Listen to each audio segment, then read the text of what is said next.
Negara selalu diguncang. Indonesia adalah negara besar dan berderajat. Sebelum berbentuk republik, para tokoh bangsa bersusah payah membentuk negara persatuan. Sehingga atas rahmat Tuhan Yang Maha Esa, negara Indonesia yang sebelumnya lintas bermalam suku dan beribu-ribu pulau, para leluhur bisa berhasil menciptakan sebuah negara Indonesia yang berdasarkan Pancasila dan Undang-Undang Dasar 1945, yang menapati les dari Empu Prapanca dan Gajah Mada dengan semboyannya Bhinneka Tunggal Ika Tanhana Dharma Mangruwa. Negara ini benar-benar bangkit dari kesadaran dan persatuan yang berbeda-beda suku, bangsa, ras, agama, dan adat istiadat. Namun negara Indonesia selalu digoncang masalah baik dari luar negeri ataupun dari dalam negeri, seperti datangnya pasukan sekutu yang ingin menjajah Indonesia lagi. Sungguh kocar-kacir kekuatan rakyat dan tentara Indonesia. Namun dengan keberanian dan persatuan, kemerdekaan ini tetap kokoh dan kumandang. Namun tidak berhenti di situ saja. Bahkan Indonesia juga diguncang serangan dari dalam negeri seperti terjadinya pengkhianatan G30 SPKI. Namun Pancasila tetap sakti bersama dengan rakyat Indonesia bersatu. Nampaknya tidak cukup di situ saja. Guncangan dari dalam negeri juga terus terjadi seperti adanya serangan yang mengancam Pancasila dan Undang-Undang Dasar 1945, yang mana gerombolan-gerombolan yang ingin menjadikan negara Indonesia menjadi negara satu agama. Namun atas dasar negara yang sakti dan patut sebagai pemersatu bangsa, maka Indonesia tetap jaya dan bersatu. Semestinya sebagai bangsa yang baik, kita harus sadar bangsa ini majemuk yang bermacam-macam suku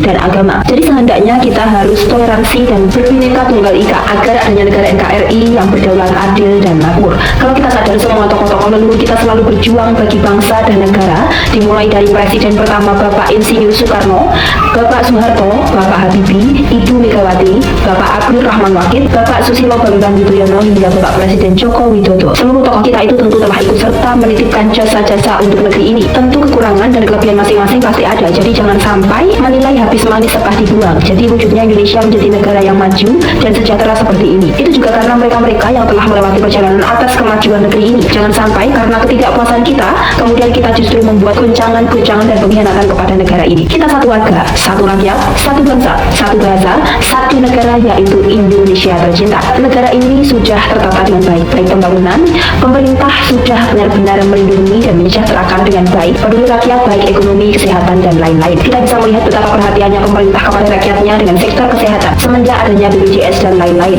rakyat benar-benar tertolong adanya program pemerintah kita itu. Begitu pula sektor pendidikan yang mana hingga ke akar-akarnya, seperti bentuk-bentuk tunjangan dan beasiswa kepada pelajar-pelajar kita. Begitu pula sektor perikanan, pelayaran, industri, perdagangan, pertanian, perniagaan, dan lain-lain. Adapun kekurangan dan keadilan yang belum terpenuhi permintaan rakyat, tentu membutuhkan kritikan yang sehat dan terarah agar kerja pemerintah kita semakin meningkatkan kualitas, kuantitas, kecermatan, kegigihan, kejujuran, dan kebenaran. Seperti contoh kurangnya perhatian lebih ketat dalam hal KKN dan kejahatan yang merugikan negara. Kita sebagai rakyat tahu bahwa pengangguran dan keadilan belum teratasi secara maksimal. Setiap tahunnya pengangguran meningkat, koruptor merajalela, sehingga membuat rakyat kecil kesulitan untuk berusaha dan sulit untuk mencari ekonomi. Pengamatan kami di saat ini masih banyak sekali pengangguran dan sempitnya lowongan pekerjaan yang akhirnya menjadikan demonstrasi, unjuk rasa, dan ketidakpuasan bagi sebagian rakyat kita. Disinilah pejabat dan pemerintahan kita harus selalu introspeksi agar semakin tercipta cita-cita rakyat yang pada akhirnya tidak ada hujatan dan demo yang merajalela dan anarkis. Tentunya bila mana di negara ini pejabat dan pemerintahannya di jalan yang benar, tentu semua rakyat akan merasa bangga kepada penyetir dan pengendali negeri ini.